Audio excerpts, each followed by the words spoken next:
So, time for the second panel of the day here on the business track, and it is going to be a bumper one, and I can see the room is filling up for it as well, so thank you very much for turning up.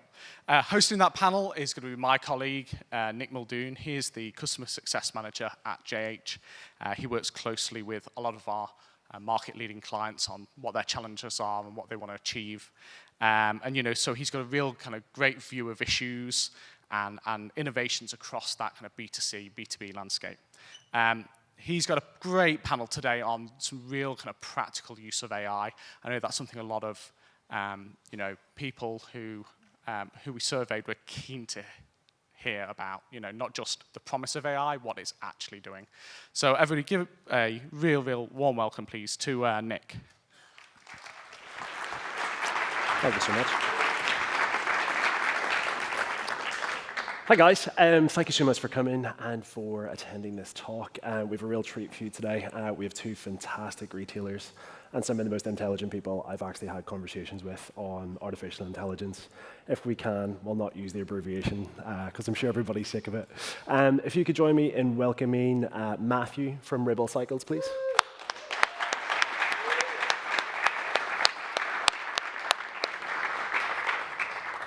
Thanks so much. I hear you had a great talk today.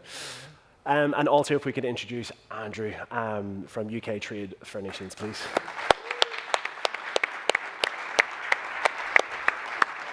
Thanks so much. Thank you. Gents, thanks very much for attending. AI. You guys heard about it? No. No? Yeah. First time? Yeah. Machine learning, do you know that one? Or? I heard about that. You heard that? Yeah. Cool. Couple of times. Just a little bit? Okay. Cool. So you guys have been super successful by most retailers' standards at implementing AI workflows. We'll get into that, don't worry. But Andrew, I'll start with you first. Do you want to introduce yourself, introduce what you do, and introduce your experience with AI? Right. Andrew Afonin. I'm a PhD in physics and math. And actually, I'm associate professor at the university as well. So I think it's a big advantage. I can combine the theoretical knowledge with the practical implementation. And I heard about AI many years ago, the first time, because I'm working as machine learning and deep learning for maybe 20 years. But the real practical implementation I started just a couple of years ago. And that's why I changed the job, actually, and the domain. I used to work previously in a different company, an academic area, but now I moved to the e-commerce, which is quite interesting because it gives me a much more space for the testing, hypothesis checking, and, of course, the practical implementation and getting the real results that affects the business and affects the revenue and customers, which is really important. Fantastic. There's a lot of threads we're going to pull on there today. I'm sure that for a lot of people it'll be quite exciting. Matthew, I'll come to you next for your introduction. Yeah, so I'm Matthew. I'm the Chief Digital Officer at Ribble. So I'm responsible for pretty much anything with a computer. So all the performance marketing, all the tech, all the dev, all the back office systems, our ERPs, our WMS, IT, anything, including the printers, bane of my life. And we've tried to adopt AI in many phases across the business. Have you put AI into your printers yet? Because solve the biggest problem first, right? Yes. Yeah. Cool. So gents, I suppose speaking on behalf of everyone, I'm really excited to get into this, but I'm trying my best to speak slowly. Apologies. With AI, we have been speaking for the guts of 4 or 5 years on the hype, right? So Matthew, I'll start with you and come to Andrew. What have you actually implemented in your business? Ooh, loads of things. So it's fun. Let's put it out there. We started with the dev team. The dev team was the first one to adopt it. Ultimately, there was a certain degree of early adoption, and I am confident to say that my dev team right now haven't written a line of code in near a year. Is that okay? That's fine, absolutely. Okay. Because I want, you got to understand what they're delivering, but that was the first place we did it. And what we quickly found was we can deliver things faster than the requirements come in, and therefore it gave us the opportunity to look outside what you consider to be the tech or the dev team and look for those opportunities. And that's where we've been able to see the wins. So examples, the first thing we did was to deploy it into customer service. Okay. So and I've got loads of cases, but I'll use customer service as an example because we knew there was an opportunity. If we went and spoke to the team and said, what do you want us to build? You'd get little back. You'll get some good ideas, yes, but fundamentally, it was a situation where you don't know what you don't know. And sorry, just to interject, is that the people you're getting feedback from, the customer service team? Is that the C-suite? Who in the business are you getting that back from? We like to operate within the people who are actually doing the job. So we're talking about customer service. That's the front line. That's where the things are, the conversations to be had. And it was to start with fundamentally what is the things that they want to solve. And the best thing we did was we took the developers, the tech guys, and put them into the department and just buddied them up. So, and that was through understanding, well, what was our customers contacting us about? We used AI to create a knowledge center, because it was a lot of information stored in people's heads. So we were able to do it to build that at scale, where historically people were, I haven't got the time to write it. So we were able to produce the content. But then we were able to utilize the content with our responses. So what are the workflows? By talking to the people, by talking to the team, we were able to write down, what do you do? What's your decision trees? Yes, it's all in Julie's head. But I need Julie's head on a piece of paper so that we can implement it. And then we were able to utilize that to build automatic responses so that it comes in, it now digests and utilizes the knowledge center. So it's like a journey. We're layering on intelligence. And then we got to a place where we've not necessarily fully automated customer service, because customer service is now their job is to go find the problems and solve them at source, not to facilitate and churn through the noise. That's not where the value is. The value is getting them to find the nub of the problem. There are other places, so like product setup, people manipulating Excel. They don't go home celebrating that, I've been playing with Excel all day. I've been able to get products live, and we've got to get products to market quicker. And from an operational perspective, there are things that we do. We build bikes. We schedule our bikes. That used to be someone's job. What order should we build the bikes? It is a routine. There's predictable rules. Therefore, let the system build the rules. And AI isn't all about intelligent layers. It's about building applications to remove the efficiencies. Where historically, it wasn't a big enough job to actually do the job.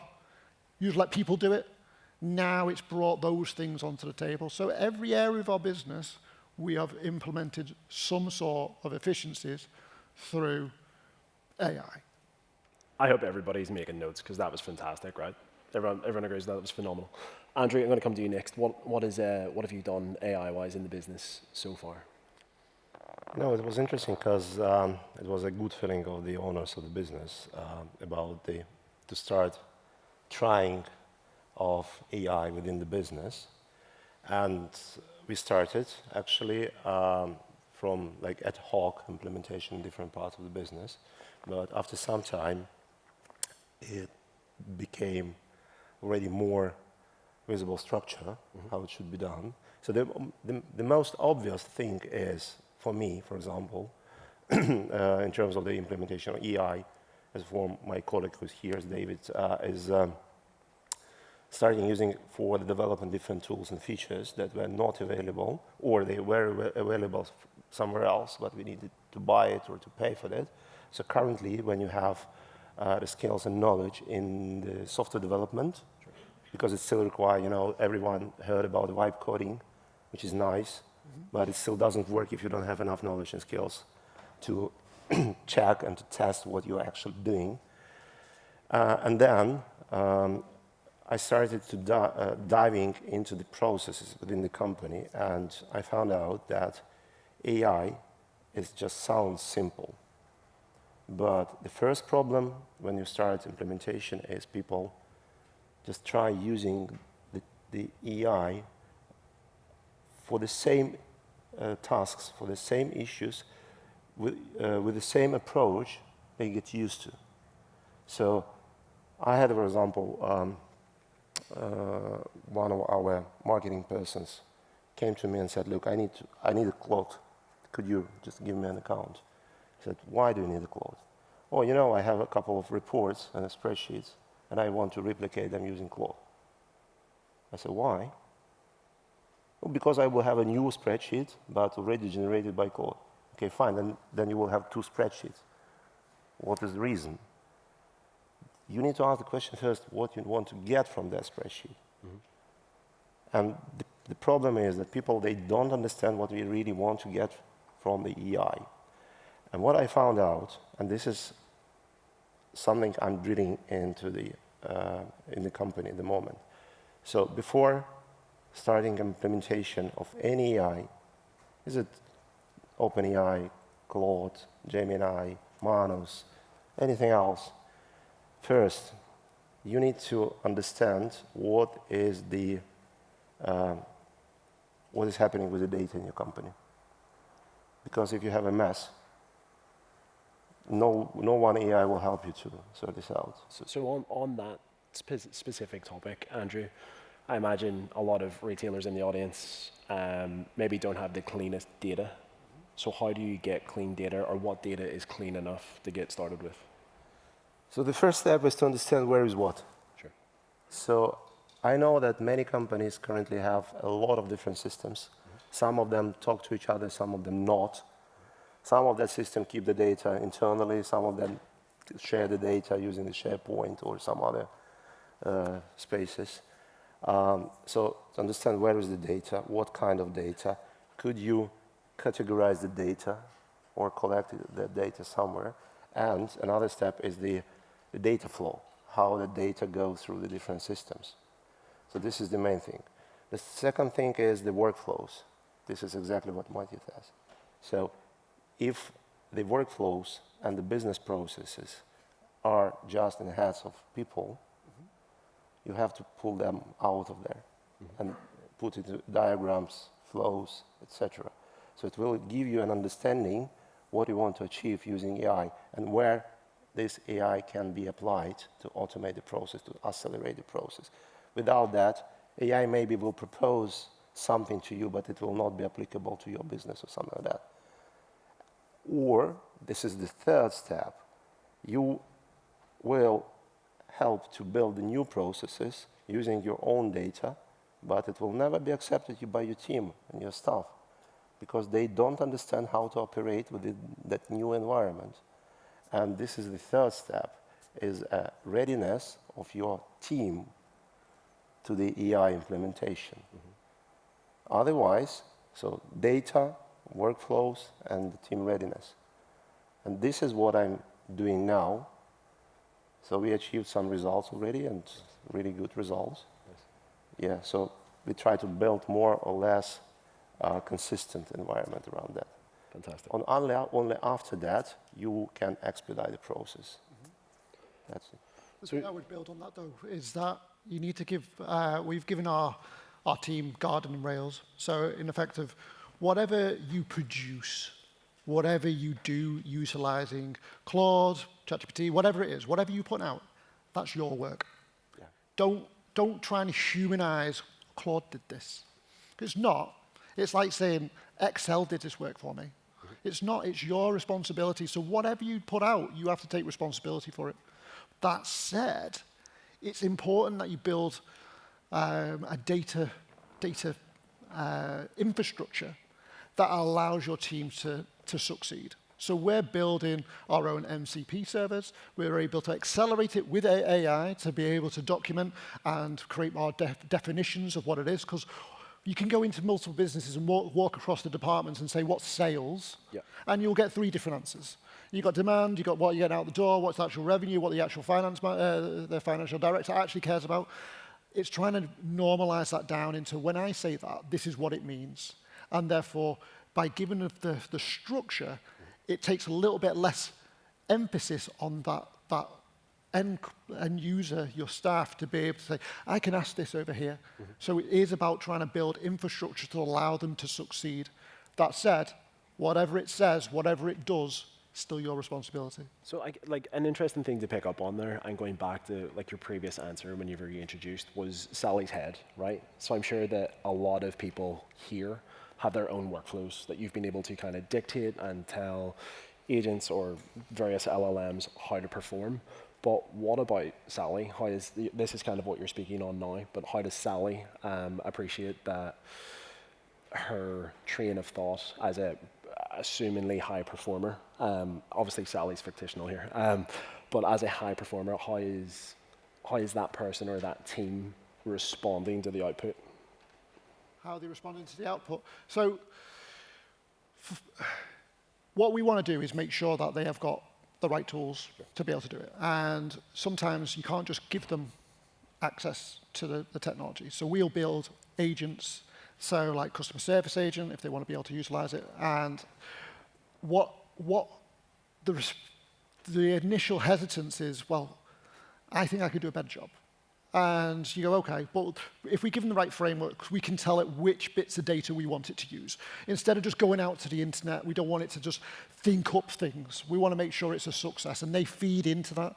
As long as they feel like they've been able to add value into the actual tools that we've been doing, they believe in it a bit more. Okay. And that's where the accelerant comes from, because what people like doing is they feel that what we found with letting the teams utilize AI in their workflows is that they do more work.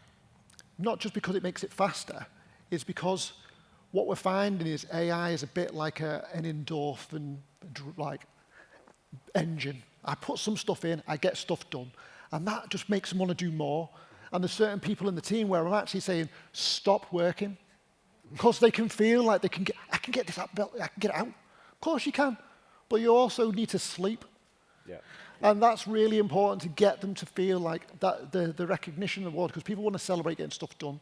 So that's why they start to feel like, actually, this is better for us.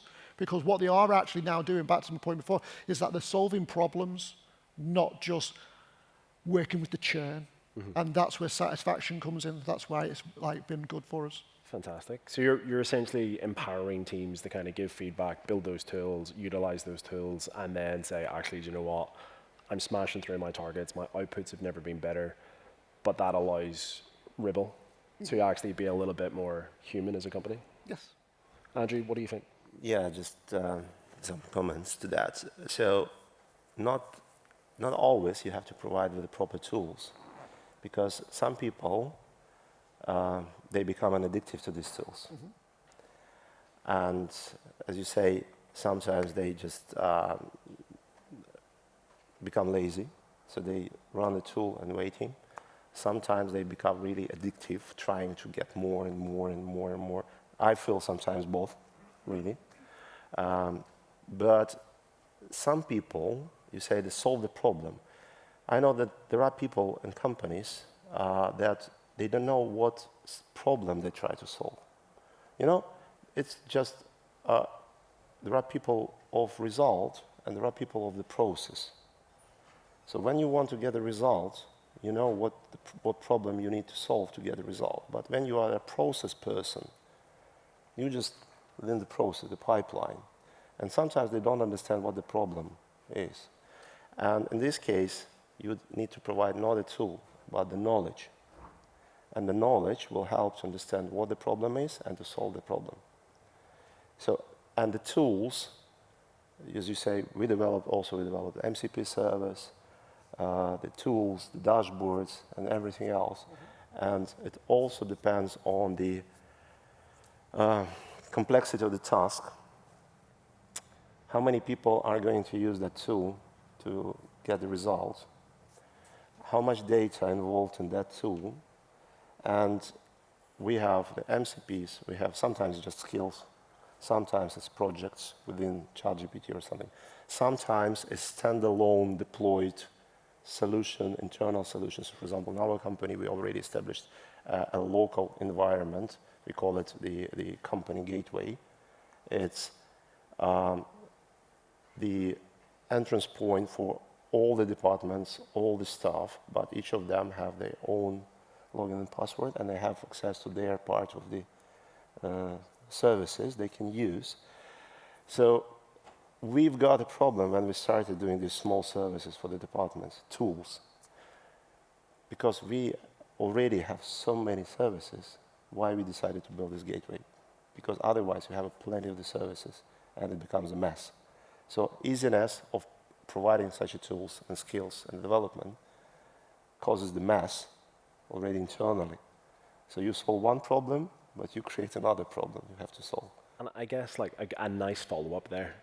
So you have both touched on tooling and the amount of tools that are out there, right? Like people literally are making a career for themselves just staying updated with what the latest and greatest is. And I'm sure there's been fantastic mentions of AI throughout today's talks and on both tracks, and what is being built as a latest product offering. But for like a question for both of you is, I appreciate that there's people in the audience that might, only really flirt with AI. I might still be on, the ChatGPT bandwagon. But so a two-part question. One, what are the best tools out there? And I know it depends, but what are the best tools out there at the minute? And then at what point do you need to start building your own tools? Do you want to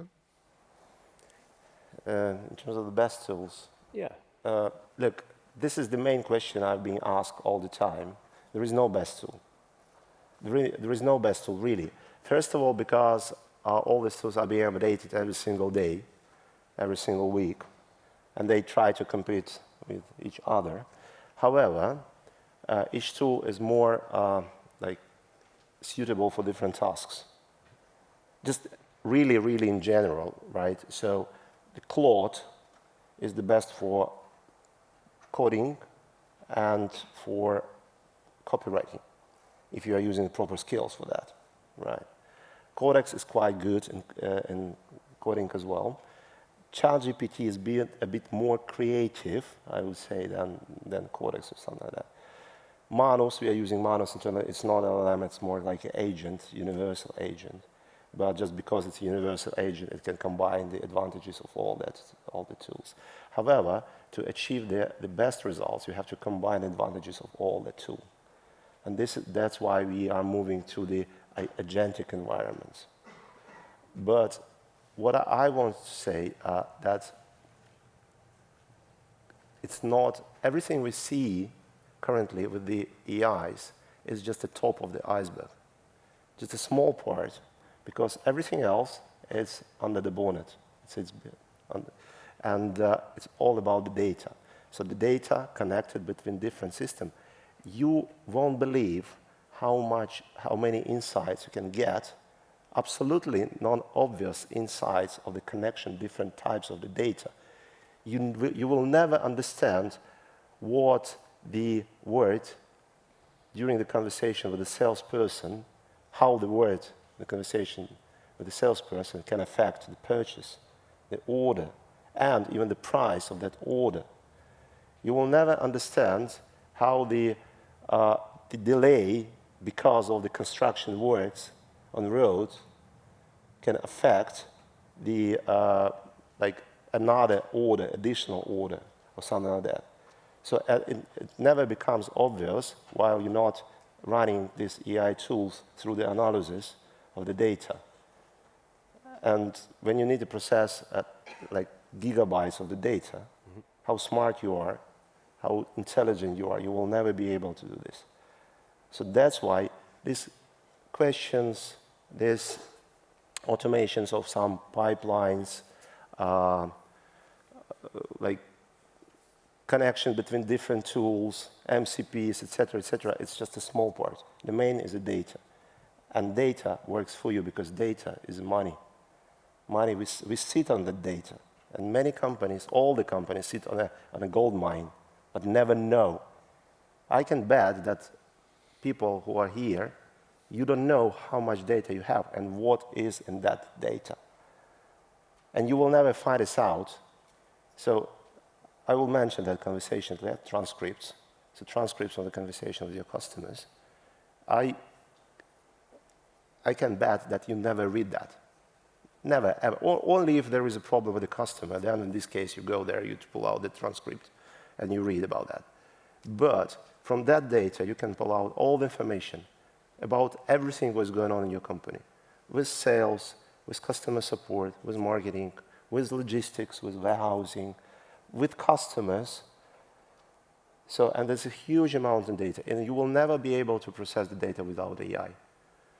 But it still requires proper questions and proper preparation and triaging the data. So only in this case you will be able to get what you want and make more. Phenomenal. Again, I hope to God you're all taking notes. Matthew. So when we talk about what's the best, it depends. We've already established that.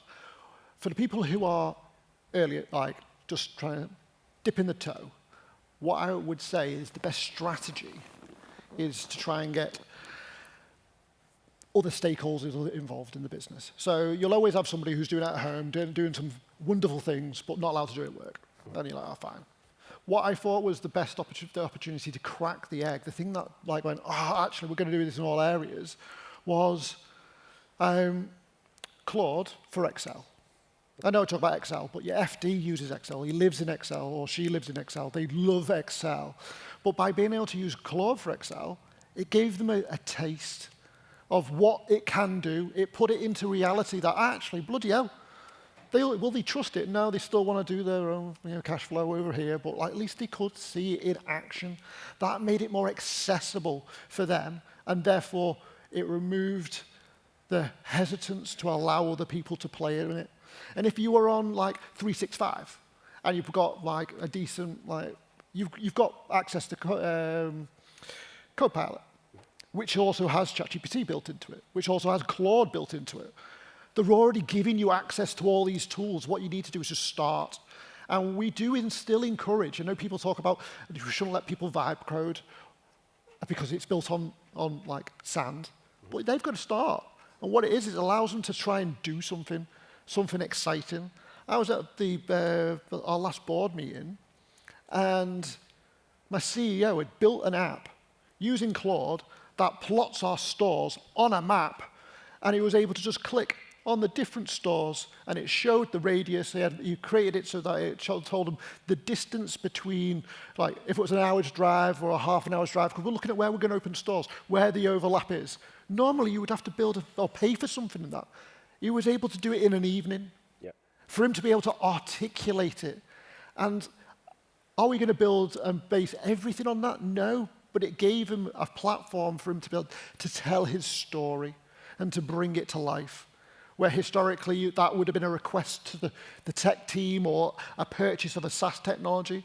That then allows the business to be able to go, oh, I want to do a bit more. So whatever the technology it is, I don't think it's the best one. It's just to start doing it. Because that's where the exciting things come, is new things and the excitement of being able to showcase what I was thinking. And it just makes the path to delivering it quicker. Fantastic. So what we've said so far is, in terms of those that are kind of new to AI, it's very much just get started, get it in people's hands, give them guardrails in order to succeed. Once we become a little bit more intermediate with using artificial intelligence, it's about data. It's about cleaning that data up. What about at the higher levels? And I appreciate we're almost out of time, but what about at the higher levels? What would you guys suggest? How do companies take it further than we have our clean data, we're feeding it transcripts, we're getting decision trees based from different operations within the business. We're improving. Where do those types of businesses go next? So for us, I very early on said to the team, we need to stop letting AI tell us what to do. I can ask it questions. Very much. I've been using it. Now you've got my MCPs. It gives me loads of insight, and I'm happy. Brilliant. I've got enough people telling me what to do. Like, I'm sick of it. My to-do list is massive. What I need to do is take it to the next level. I need it to start doing stuff for me. Automation is where the opportunities are. How can I take away the frustrating jobs from all the team so they can focus on adding value? And you'd be surprised how many different places across your business that these things can deliver. And it's not, again, I think I said before, it's not just about baking in intelligence into everything. It could be just building simple apps to take away inefficiencies in the business. And also, that can be done by more people now. So our developers are no longer developers. They're business analysts. They're going out, talking to the team, seeing what they do, and go, I can take that away. I can make your life a lot easier so you can do other stuff. They just happen to build it as well and test it. But fundamentally, it just makes them more accessible. So they hate me because they've got to go talk to people. Developers like to sit in a room and do their thing, but no. Their job now is to talk to people, learn what they do, and actually get jointly committed to driving those efficiencies. Fantastic. Andrew? The next step is to start making the proper decisions. And it doesn't need to be a decision on the company level. It has to be a decisions based on the departments, but we have to build an environment that will give you a chance to rely on the data and on the knowledge you received of that and make a decision. Because the making decisions is the most complicated part. And this is something that cannot be handed over to the AI, because decision making is a responsibility. You cannot give a responsibility to AI. You cannot blame AI after that, right? So you have to make a decision. And decision is this something that business should make to be more efficient. Wrong decision, wrong business. Good decision, good business. And this decision can be made only when you have a proper people, proper team, and proper environment within the company. So this is the only way. Awesome. Guys, we're out of time. This has been dense as hell. This is being recorded right now and will be on YouTube. Please watch it back because there is gold everywhere in this. Thank you so much. That's been us.